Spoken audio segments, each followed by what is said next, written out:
আমি কখনো সাকিব খানের মুভি দেখতাম না, যেটা সত্যি কথা। বাট তো এখন যখন সাকিব খানের লাস্ট 3টা মুভি আমি দেখলাম, আমার ফিল হলো যে হ্যাঁ, আমাদের বাংলাদেশ চেঞ্জ হয়েছে, কিছু একটা হচ্ছে।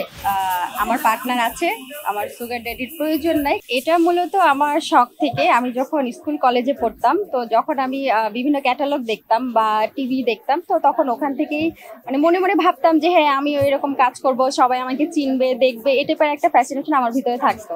তো ওটা থেকেই প্রথমে টুকটাক কাজ করা, দেন যখন পরিচিতিটা বাড়লো তখন থেকে এটা প্রফেশনালি নিয়ে নেওয়া। ডেফিনেটলি আপনার কাজের যে কোনো কাজের ক্ষেত্রে আসতে হলে আপনার ইন্সপিরেশন যে কারো থেকেই আসতে হবে, নাহলে আপনি কাজ করতে পারবেন না। সো আমি অলওয়েজ আমার আইডল মনে করি মোয়াপুকে দেখে আমি সবসময় ফিল করতাম যে হ্যাঁ, আমিও ওনার মতো একজন আইডল হতে চাই। জি আলহামদুলিল্লাহ হয়েছি। আপনি আমাদের যে যমুনা ফিউচার পার্ক আছে, ওখানে গেলেই আপনি আমার বিলবোর্ড দেখতে পাবেন। গ্রাউন্ড ফ্লোরে পাবেন, টপ ফ্লোরে পাবেন, বসুন্ধরা সিটিতে পাবেন। আলহামদুলিল্লাহ আমার ড্রিম যেটা ছিল সেটা আমি কমপ্লিট করেছি। এই আনন্দটা আসলে বলে প্রকাশ করার মতো না, কারণ যখন আমার ফ্রেন্ডস ফ্যামিলি বিভিন্ন মলে যায় বা বিভিন্ন জায়গায় যায় বা হচ্ছে বিভিন্ন হাউসে আমার ছবি দেখে, আমাকে ছবি পাঠায়, তখন আসলে এটাই আমার প্রাপ্তি, আমি এটাই চেয়েছিলাম। আলহামদুলিল্লাহ আমি মনে করি আমি যে ড্রিমটা নিয়ে এসেছিলাম এই মুহূর্তে আমি সাকসেস, তবে আরো বেটার কিছু করতে চাই, দেখা যাক, দোয়া করবেন। না, আমার ফিল্মের প্রতি ওরকম কোনো অনেক বেশি আগ্রহ নেই, বাট কখনো যদি সেই অপরচুনিটি আসে, বেটার কোনো অপশন মনে হয় যে আমার করার মতো করতে পারবো, দেন করবো। শিল্পী বলতে এখনো ওভাবে পছন্দের কেউ নেই, বলতে পারবো না নাম উল্লেখ করে। তো কখনো অফার পেলে তখন হয়তো বা ভেবে বলতে পারবো। হ্যাঁ, আমি আমার লাইফে এই ফার্স্ট টাইম আমি কখনো সাকিব খানের মুভি দেখতাম না, যেটা সত্যি কথা। বাট লাস্ট 3টা মুভি আমি দেখেছি, মনে হয়েছে না এখন দেখা যায়। আসলে আমরা সবাই বিষয়টা ক্লিয়ার জানি, তারপরেও ক্লিয়ার করে বলতে হচ্ছে যে আমাদের দেশের মেকিং এ কিছু প্রবলেম ছিল, বাজেট ইস্যু ছিল, যার কারণে আমরা বেশিরভাগ হিন্দি মুভি বা তামিল মুভিগুলোই দেখি, বাঙালি মুভিগুলো কম দেখি। কেন? বিকজ হচ্ছে আমাদের এখানে আপডেট হয়নি বিষয়গুলো, ড্রেস আপ বলেন, লোকেশন বলেন, হ্যাঁ এডিটিং বলেন, সবকিছু মিলিয়ে না আমাদের এটা কখনো আমি আপডেট দেখিনি। তো এখন যখন সাকিব খানের লাস্ট 3টা মুভি আমি দেখলাম, আমার ফিল হলো যে হ্যাঁ, আমাদের বাংলাদেশ চেঞ্জ হয়েছে, কিছু একটা হচ্ছে। দেন মুভি দেখার পর আমার ফিল হলো যে না, এখন আমাদের দেশের মুভি দেখা যায়। আমিও বলবো এখন সবার দেখা উচিত, হলে গিয়ে বিশেষ করে, বিকজ আপনি মুভি কখনো ফোনে দেখে ফিল করতে পারবেন না যদি হলে না যান। এই মুহূর্তে যদি বলেন তো আলহামদুলিল্লাহ আমার সেই সুযোগ হলে তো আমি নিজেকে খুব লাকি মনে করব, কারণ আমাদের দেশে এখন উনি একমাত্র কিং বলা যায়।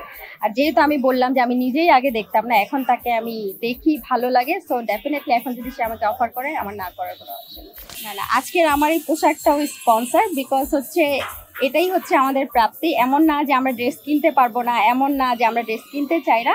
একটা ব্র্যান্ড আগে থেকেই যখন জানে যে আমরা কোথাও যাব বা আমাদের কোনো প্রোগ্রাম আছে, তারা আগে থেকে আমাকে বুক করে, অ্যান্ড তারা চায় যে আমি যেন তাদের ড্রেসেই প্রেজেন্টেশনটা সবাইকে দেই।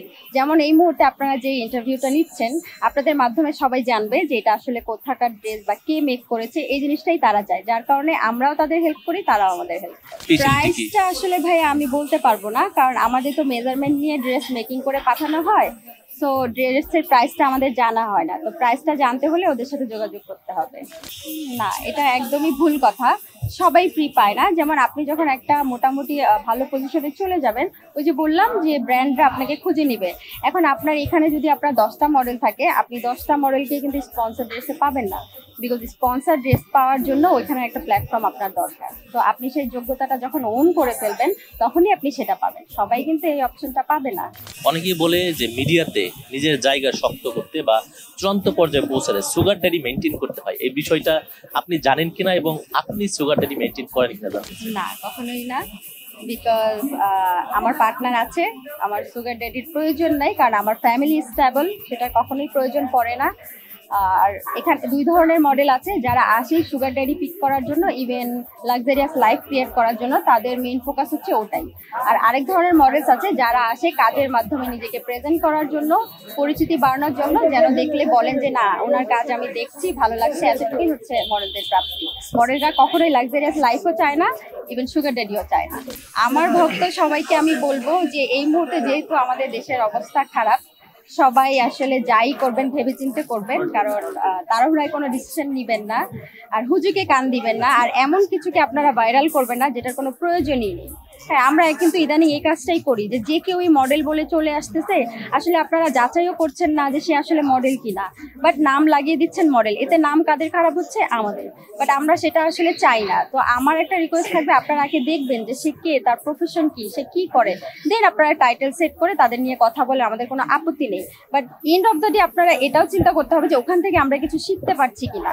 হ্যাঁ, তখনই আপনারা সেটা প্রচার করেন, আদারওয়াইজ সেটা করেন না। এটা আসলে আমাদের মডেলদের জন্য অনেক লজ্জাজনক হয়ে যায় যখন আমরা দেখি যে অনেক ভালগার জিনিস মডেল টাইটেল দিয়ে মানে ভিডিও ওপেন করা হয়, বাট সে অ্যাকচুয়ালি মডেলই না।